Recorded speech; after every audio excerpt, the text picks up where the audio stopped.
So I just finished hosting the Friday webinar series for USDLA, and today we had two instructors from a university talking in part about things like ChatGPT and AI and how we want students to use them appropriately and effectively, and not just students, but all of us, and approaching it with a critical mind and understanding that sometimes, no matter how good your prompt is, it's going to spit out resources that either don't exist.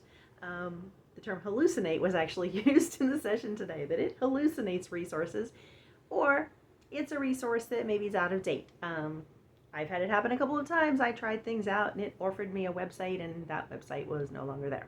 So anyway, the point is, if the goal is to get people to use the tool appropriately, rather than dinging them with points or something for using the tools, even if they use it well, just the fact that some places and some institutions are trying to ban the use of it, which that's a whole nother video. But let's say that we want to encourage the usage of such tools.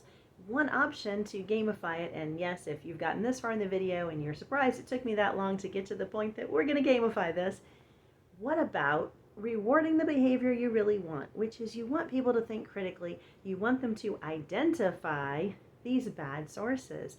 So yes, that's just ready-made for some sort of gamified experience, whether it's an individual or teams or whatever, finding the bad sources. And maybe you get extra points for that. Maybe if you accrue so many points for finding so many bad sites in there, you get to do something else. You get some other thing in whatever your gamified system allows for. So again, just a quick idea to think about.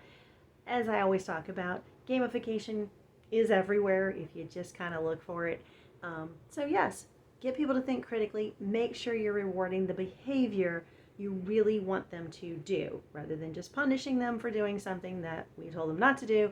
How about we reward them for doing something like identifying the bad sources? Anyway, that's the thought for the day. Have a great one. Bye.